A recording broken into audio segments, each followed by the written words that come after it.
ओम शांति। आज 28 जुलाई 2021 की साकार मुरली। आज बाबा ने कहा, मीठे बच्चे, यह पुरुषोत्तम बनने का संगम युग है। इसमें कोई भी पाप कर्म नहीं करना है। प्रश्न, संगम पर तुम बच्चे सबसे बड़ा पुण्य कौन सा करते हो? उत्तर, स्वयं को बाप के हवाले कर देना, अर्थात संपूर्ण स्वाहा हो जाना। यह है सबसे बड़ा पुण्य। अभी तुम ममत्व मिटाते हो, बाल बच्चे, घर बार सबको भूलते हो। यही तुम्हारा व्रत है। आप मुए मर गई दुनिया। अभी तुम विकारी संबंधों से मुक्त होते हो। गीत है, जले न क्यों परवाना। ओम शांति। यह सब भक्ति मार्ग की महिमा करते हैं। यह परवानों की क्षमा के लिए महिमा। जबकि बाप आए हैं तो क्यों न जीते जी उनके बन जाए। जीते जी काई उनको जाता है जो एडाप्ट करते हैं। पहले तुम आसुरी परिवार के थे, अब तुम ईश्वरीय परिवार के बने हो। जीते जी ईश्वर ने आकर तुमको एडाप्ट किया है, जिसको फिर शरणागति कहा जाता है। गाते हैं ना, शरण पड़ी मैं तेरे। अब प्रभु की शरण तब पड़े जबकि वो आए, अपनी ताकत दिखाए, जलवा दिखाए। वही सर्वशक्तिमान है ना। ब्रोवर, उनमें कशिश भी है ना। सब कुछ छुड़ा देते हैं। ब्रोवर जो बाप के बच्चे और बच्चियां बनते हैं, वो आसुरी संप्रदाय के संबंध से तंग हो जाते हैं। कहते हैं, बाबा कब ये संबंध छूटेंगे? यहाँ ये पुराना संबंध भुलाना पड़ता है। आत्मा जब देह से अलग हो जाती है तो बंधन खलास हो जाते हैं। इस समय तुम जानते हो सबके लिए मौत है, और ये जो बंधन है ये सब है विकारी। अब बच्चे निर्विकारी संबंध चाहते हैं। निर्विकारी संबंध में थे, फिर विकारी संबंध में पड़े, फिर हमारा निर्विकारी संबंध होगा। यह बातें और किसकी बुद्धि में नहीं होती। बच्चे जानते हैं हम आसुरी बंधन से मुक्त होने का पुरुषार्थ कर रहे हैं। एक बाप से योग रखा जाता है। उस तरफ है एक रावण, इस तरफ है एक राम। यह बातें दुनिया नहीं जानती। कहते भी है राम राज्य चाहिए, परंतु सारी दुनिया रावण राज्य में है, यह कोई समझते नहीं है। राम राज्य में तो पवित्रता, सुख, शांति थी, अब वो नहीं है। परंतु जो कहते हैं उनको महसूस नहीं करते हैं। गाया भी जाता है, ये आत्माएं सब सीताएं हैं। एक सीता की बात नहीं, न एक अर्जुन की, न एक द्रौपदी की बात है। यह तो अनेकों की बात है। दृष्टांत एक का देते हैं। तुमको भी कहा जाता है तुम सब अर्जुन मिसल हो।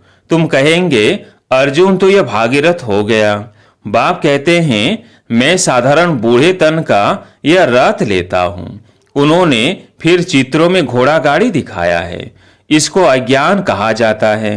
बच्चे समझते हैं यह शास्त्र आदि जो भी हैं सब भक्ति मार्ग के हैं। यह बातें कोई समझ ना सके जब तक 7 रोज समझने का कोर्स ना ले। भक्ति अलग है। ज्ञान, भक्ति और वैराग्य कहते हैं। वास्तव में सन्यासियों का वैराग्य कोई सच्चा नहीं है। वो तो जंगल में जाकर फिर आए शहरों में निवास कर बड़े बड़े मकान आदि बनाते हैं। सिर्फ कहते हैं हमने घर बार छोड़ा है। तुम्हारा है सारी पुरानी दुनिया से वैराग्य। यथार्थ बात यह है, वह है हद की बात। इसलिए उनको हठ योग, हद का वैराग्य कहा जाता है। तुम बच्चे जानते हो यह पुरानी दुनिया अब खत्म होनी है, इसलिए जरूर इससे वैराग्य आना चाहिए। बुद्धि भी कहती है नया घर बनता है तो पुराने को तोड़ा जाता है। तुम जानते हो अभी तैयारियां हो रही हैं। कलयुग के बाद फिर सतयुग जरूर आएगा। अभी यह पुरुषोत्तम संगम युग। पुरुषोत्तम मास भी होता है। तुम्हारा है पुरुषोत्तम युग। पुरुषोत्तम मास में दान पुण्य आदि करते हैं। तुम इस पुरुषोत्तम युग में सर्वस्व स्वाहा कर लेते हो। जानते हो ये सारी दुनिया ही स्वाहा होनी है, तो सारी दुनिया का सर्वस्व स्वाहा होने के पहले हम अपने को क्यों न स्वाहा करें। इसका तुमको कितना न पुण्य मिलेगा। वह है हद का पुरुषोत्तम मार्ग। यह तो बेहद की बात है। पुरुषोत्तम मास में बहुत कथाएं सुनते हैं, व्रत नियम रखते हैं। तुम्हारा तो बड़ा भारी व्रत है, तुम्हारे भल बाल बच्चे घरवार आदि सब हैं, परंतु दिल से ममत्व मिट गया है। आप मुए मर गई दुनिया, तुम जानते हो ये सब खत्म हो जाएंगे। हम बाप के बने हैं पुरुषोत्तम बनने के लिए। सर्व पुरुषों में अर्थात मनुष्यों में उत्तम पुरुष या लक्ष्मी नारायण सामने खड़े हैं। इनसे उत्तम कोई मनुष्य हो नहीं सकता। लक्ष्मी नारायण विश्व के मालिक थे। तुम आए हो ऐसे पुरुषोत्तम बनने। सभी मनुष्य मात्र सदगति को पाते हैं। मनुष्यों की आत्मा पुरुषोत्तम बन जाती है तो फिर उनके रहने का स्थान भी ऐसा उत्तम होना चाहिए। जैसे प्रेसिडेंट सबसे ऊंच पद पर हैं तो उनको रहने के लिए राष्ट्रपति भवन मिला है। कितना बड़ा महल बगीचा आदि है। यह हुई यहाँ की बात। राम राज्य को तो तुम जानते हो। तुम सतयुगी पुरुषोत्तम बनते हो, फिर यह कलयुगी पुरुषोत्तम रहेंगे नहीं। तुम सतयुगी पुरुषोत्तम बनने के लिए पुरुषार्थ कर रहे हो। तुम जानते हो हमारे महल कैसे बने हुए होंगे। कल राम राज्य होगा, तुम राम राज्य में पुरुषोत्तम होंगे। तुम चैलेंज करते हो कि हम रावण राज्य को बदल राम राज्य स्थापन करेंगे। अब चैलेंज किया है तो एक दो को पुरुषोत्तम बनाना है, भविष्य एक ही जन्म के लिए।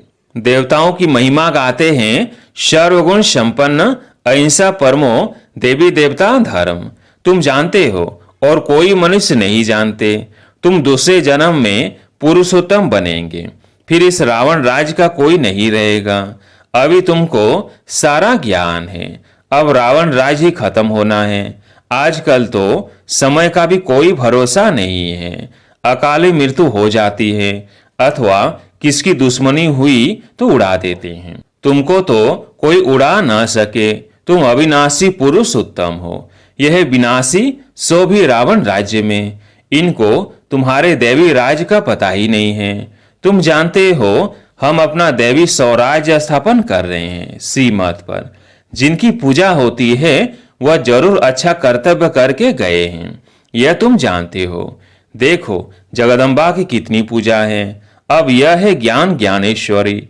तुम जगत अम्बा की बच्चियां हो, ज्ञान ज्ञानेश्वरी और राज राजेश्वरी। दोनों में उत्तम कौन? ज्ञान ज्ञानेश्वरी के पास जाकर अनेक प्रकार की मनोकामनाएं सुनाते हैं, अनेक चीजें मांगते हैं। जगदम्बा के मंदिर और लक्ष्मी नारायण के मंदिर में बहुत फर्क है। जगदम्बा का मंदिर बहुत छोटा है, छोटी जगह में भीड़ मनुष्य पसंद करते हैं। श्रीनाथ के मंदिर में भी बहुत भीड़ होती है। कपड़े का सोटा लगाते रहते हैं हटाने के लिए। कलकत्ते में काली का मंदिर कितना छोटा है, अंदर बहुत तेल और पानी रहता है। अंदर बड़ी खबरदारी से जाना पड़ता है, बहुत भीड़ रहती है। लक्ष्मी नारायण का मंदिर तो बहुत बड़ा होता है। जगदम्बा का छोटा क्यों? गरीब है ना, तो मंदिर भी गरीबी का है। वह साहूकार है तो मंदिर में कब मेला नहीं लगता है। जगदम्बा के मंदिर पर बहुत मेले लगते हैं, बाहर से बहुत लोग आते हैं। महालक्ष्मी का मंदिर भी है, यह तुम जानते हो। इसमें लक्ष्मी भी है तो नारायण भी है। उनसे सिर्फ धन मांगते हैं क्योंकि वह धनवान बनी है ना। यहाँ तो है अविनाशी ज्ञान रतन। धन के लिए लक्ष्मी पास जाते हैं, बाकी अनेक आशाएं रख जगदम्बा के पास जाते हैं। तुम जगत अम्बा के बच्चे हो। सबकी मनोकामनाएं 21 जन्मों के लिए तुम पूरी करते हो। एक ही महामंत्र से सब मनोकामनाएं 21 जन्म के लिए पूरी हो रही हैं। दूसरे जो भी मंत्र आदि देते हैं उनमें अर्थ कुछ नहीं है। बाप समझाते हैं यह मंत्र भी तुमको क्यों देता हूं, क्योंकि तुम पतित हो ना। मामेकम याद करेंगे तभी पावन बनेंगे। यह सिवाय बाप के आत्माओं को कोई कह न सके। इससे सिद्ध होता है यह सहज राजयोग एक ही बाप सिखलाते हैं, मंत्र भी वही देते हैं। 5000 वर्ष पहले भी मंत्र दिया था, ये स्मृति आई है। अभी तुम सम्मुख बैठे हो, क्राइस्ट होकर गया, फिर उनका बाइबल पढ़ते रहते हैं। वो क्या करके गए? धर्म की स्थापना करके गए। तुम जानते हो शिव बाबा क्या करके गए, कृष्ण क्या करके गए। कृष्ण तो सतयुग का प्रिंस था, जो ही फिर नारायण बना, फिर पुनर्जन्म लेते आए हैं। शिव बाबा भी कुछ करके गए हैं, तब तो उनकी इतनी पूजा आदि होती है। अभी तुम जानते हो राजयोग सिखाकर गए हैं, भारत को स्वर्ग बनाकर गए हैं। जिस स्वर्ग का पहला नंबर मालिक खुद नहीं बने, वो तो श्री कृष्ण बना। जरूर कृष्ण की आत्मा को पढ़ाया, तुम समझ गए हो। कृष्ण की वंशावली तुम बैठे हो। राजा रानी को माता पिता अन्नदाता कहते हैं। राजस्थान में भी राजा को अन्नदाता कहा जाता है। राजाओं की कितनी मान्यता होती है। आगे सब शिकायतें राजा के पास आती थी, दरबार लगती थी। कोई भूल करते थे तो बहुत पछताते थे। आजकल तो जेल बर्ड्स बहुत है, घड़ी घड़ी जेल में जाते हैं। अभी तुम बच्चों को गर्भ जेल में नहीं जाना है, तुमको तो गर्भ महल में आना है। इसलिए बाप को याद करो तो विकर्म विनाश होंगे। फिर कब गर्भ जेल में नहीं जाएंगे, वहां पाप होता नहीं है। सब गर्भ महल में रहते हैं, सिर्फ कम पुरुषार्थ के कारण कम पद पाते हैं। ऊंच पद वालों को सुख भी बहुत रहता है। यहाँ तो सिर्फ 5 वर्ष के लिए गवर्नर प्रेसिडेंट मुकर्रर करते हैं। तुम समझा सकते हो कि भारत ही दैवी राजस्थान बना।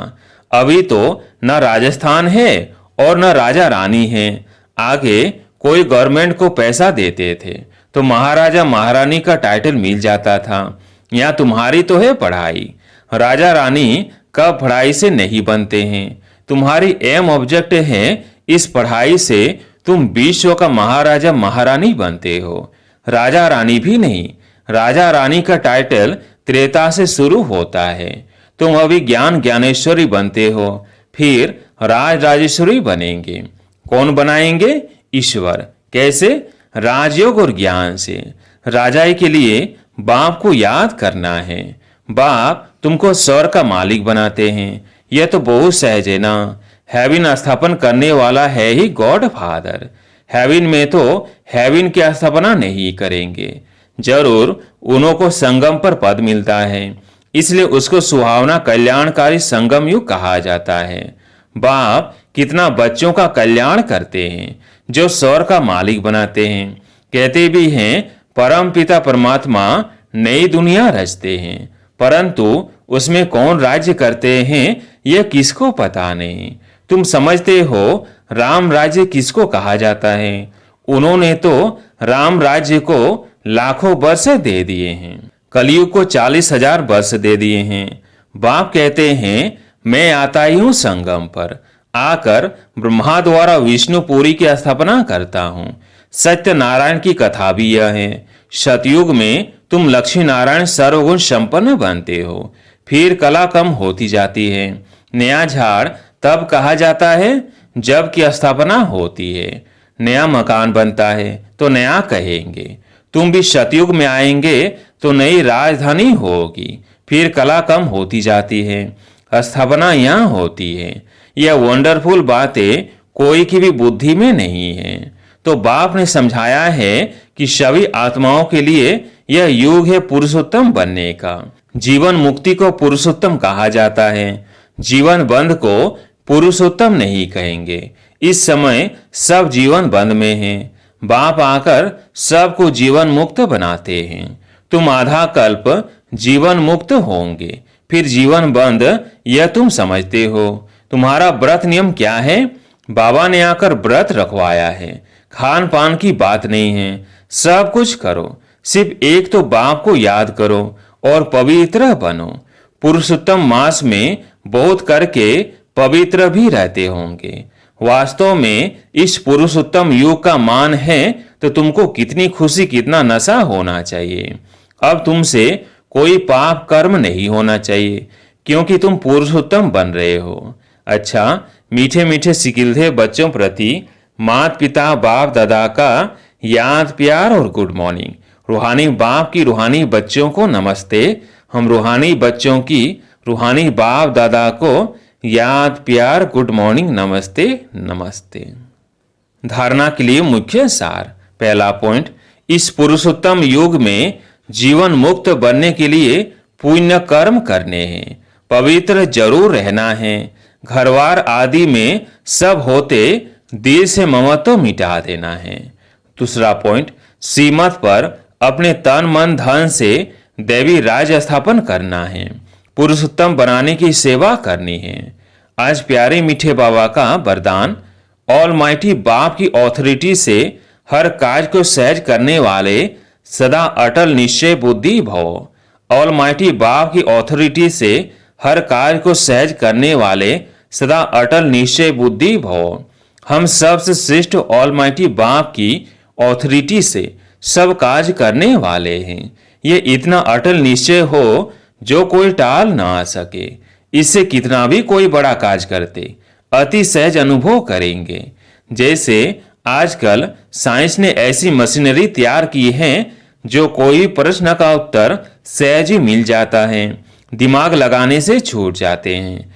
ऐसे ऑलमाइटी ऑथोरिटी को सामने रखेंगे तो सब प्रश्नों का उत्तर सहज मिल जाएगा और सहज मार्ग की अनुभूति होगी। स्लोगन, एकाग्रता की शक्ति परबस स्थिति को भी परिवर्तन कर देती है। एकाग्रता की शक्ति परबस स्थिति को भी परिवर्तन कर देती है। अच्छा, ओम शांति।